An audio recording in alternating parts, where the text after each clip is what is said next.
मुस्कान बहुत अच्छी लड़की है, उसके साथ तो खुश रहेगा। ये बात साहिल शुक्ला की माँ स्नैपचैट पर साहिल को एसएमएस से कहती थी, वही माँ जिनकी मृत्यु हो चुकी थी। यानी साहिल अपनी मरी हुई माँ से बात करता था। भाई कहानी में बहुत बड़ा ट्विस्ट है। साहिल शुक्ला एक अंधविश्वासी व्यक्ति था, उसकी माँ नहीं थी और वो अपनी माँ को बहुत मिस करता था। इसीलिए उसने अपनी माँ के नाम से एक स्नैपचैट अकाउंट क्रिएट किया था। साहिल को लगता था उसकी माँ जो इस दुनिया में है ही नहीं वो उससे बात करती है, और मुस्कान भी इस बात से वाकिफ थी। और जानते हैं मुस्कान ने क्या किया? मुस्कान ने अपने भाई के नंबर से एक स्नैपचैट अकाउंट बनाया। उस अकाउंट से वो साहिल को उसकी माँ बनकर के मैसेज करने लगी। मुस्कान ही साहिल से कहती थी कि मुस्कान अच्छी लड़की है, तू उसके साथ खुश रहेगा। साहिल अपने इस अंधविश्वास की वजह से मुस्कान को लेकर के और क्रेजी हो गया। वो मुस्कान से शादी करना चाहता था किसी भी कीमत पर। सौरभ को रास्ते से हटाना भी चाहता था वो। पुलिस कस्टडी में सामने आया कि साहिल गांजे का नशा करता था और उसने मुस्कान को भी गांजा पीने की लत लगा दी थी, और इसी वजह से मुस्कान साहिल को छोड़ नहीं पा रही थी। कहानी को शुरू से शुरू करते हैं। सौरभ राजपूत और मुस्कान रस्तोगी, उनकी लव मैरिज होती है 2016 में, और अपनी पत्नी के साथ ज्यादा टाइम बिता सके इसके लिए सौरभ ने मर्चेंट नेवी से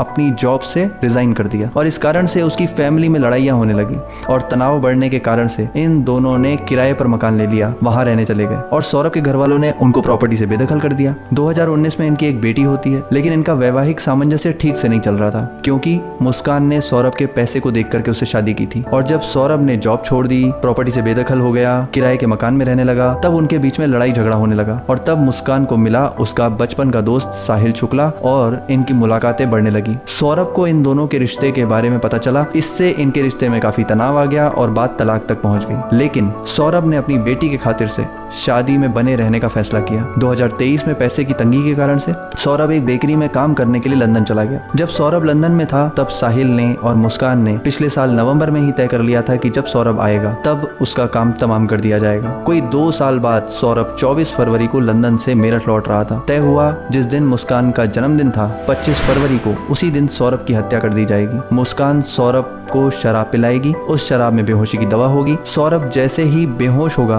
उसे खत्म कर दिया जाएगा। मगर वो प्लानिंग फेल हो गई, क्योंकि उस दिन सौरभ ने शराब पी ही नहीं। फिर तय हुआ कि 3 मार्च को सौरभ को कत्ल किया जाएगा, क्योंकि उस दिन सौरभ और मुस्कान की बेटी उसके एग्जाम खत्म होंगे और मुस्कान अपनी बेटी को अपने माता पिता के यहाँ छोड़ करके आएगी। मुस्कान ने दुकान से 2 बड़े चाकू खरीद लिए। दुकान वाले से कहा कि इससे मुर्गा काटना है, इसलिए ले जा रही हूँ। फिर आई 3 मार्च की रात। उस रात मुस्कान ने सौरभ की पसंदीदा डिश बनाई, कोफ्ता, और अपने इरादों पर कायम मुस्कान ने खाने में ही नशीली दवा मिला दी। सौरभ ने कोफ्ता खाया और कुछ देर बाद बेहोश हो गया। सौरभ के बेहोश होते ही मुस्कान ने साहिल को बुला लिया। आज तक की रिपोर्ट में बताया गया कि साहिल अंधविश्वास में इतना पागल हो गया था कि उसने मुस्कान से जिद की कि सौरभ पर पहला वार मुस्कान ही करेगी। साहिल ने मुस्कान को चाकू दिया। सौरभ की छाती पर पहला वार मुस्कान ने ही किया। मुस्कान के वार करने के बाद साहिल सौरभ पर टूट पड़ा और सौरभ ने अपनी पूरी ताकत लगा दी लड़ने में, जितनी वो उस स्थिति में लगा सकता था, मगर वो हार गया। साहिल सौरभ पर चाकू से वार करता रहा। मुस्कान पीछे खड़ी सौरभ की मौत का तमाशा देखती रही। जब सौरभ के प्राण निकल गए तो दोनों लाश को बेड में रखने लगे, लेकिन बेड में लाश फिट नहीं बैठी। इसके बाद साहिल ने मुस्कान के साथ मिल करके बाथरूम में उसकी हथेलियां काटी, फिर उसका सर काटा, धड़ से अलग किया, उसके शरीर के लगभग 15 टुकड़े किए। अब बारी थी लाश को ठिकाने लगाने की। प्लानिंग पहले ही हो चुकी थी। एक बड़ा ड्रम खरीद के लाया गया, कुछ सीमेंट के कट्टे भी खरीद लिए गए थे। 5 मार्च को सौरभ के शरीर के टुकड़ों को उस ड्रम में डाल दिया गया और सीमेंट घोल करके उस ड्रम में भर दिया गया। एक तरह से वो ड्रम साहिल की कब्र बन गया, एक ठोस कब्र। ये सारे काम करने के बाद साहिल और मुस्कान साहिल के कमरे पर आ गए और वहां आकर के सो गए। अगले दिन कैब बुक करके हिमाचल घूमने चले गए। हिमाचल में ये दोनों शिमला, मनाली, कैसोल गए। कुल 84,000 रुपये थे मुस्कान के पास, मगर 12 दिन के बाद वो सब खत्म हो गए। सौरभ के बैंक अकाउंट में 6 लाख रुपए थे और मुस्कान उन रुपयों को निकालना चाहती थी, पर वो निकाल नहीं पा रही थी।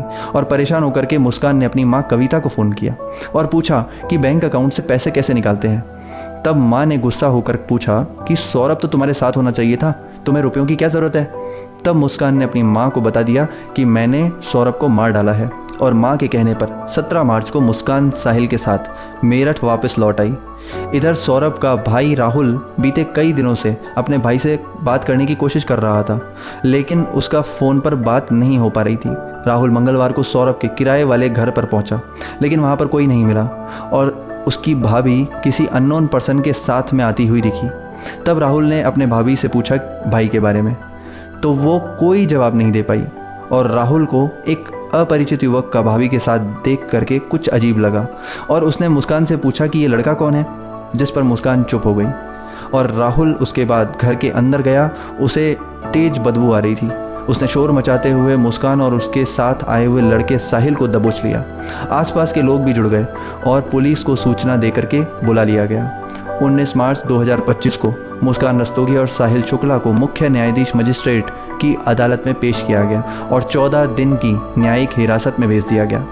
न्यायालय के बाहर वकीलों के एक समूह ने उन पर हमला किया, साहिल शुक्ला के कपड़े फाड़ दिए। दोस्तों, प्यार अंधा होता है, लेकिन जो प्यार आपको अपने माँ बाप से दूर कर दे, आपको अपने संस्कारों से दूर कर दे, ऐसा प्यार एक दिन आपको नुकसान जरूर पहुँचाएगा। तो इन दोनों मापदंडों पर अपने प्यार को माप लीजिए, फिर प्यार कीजिए। और अगर यहाँ तक आ गए हैं और अगर मेरा काम आपको अच्छा लगा है, चैनल को सब्सक्राइब कर लीजिए, वीडियो को लाइक कीजिएगा। आपका एक लाइक और एक सब्सक्राइब करना मुझे बहुत मोटिवेट करता है। धन्यवाद।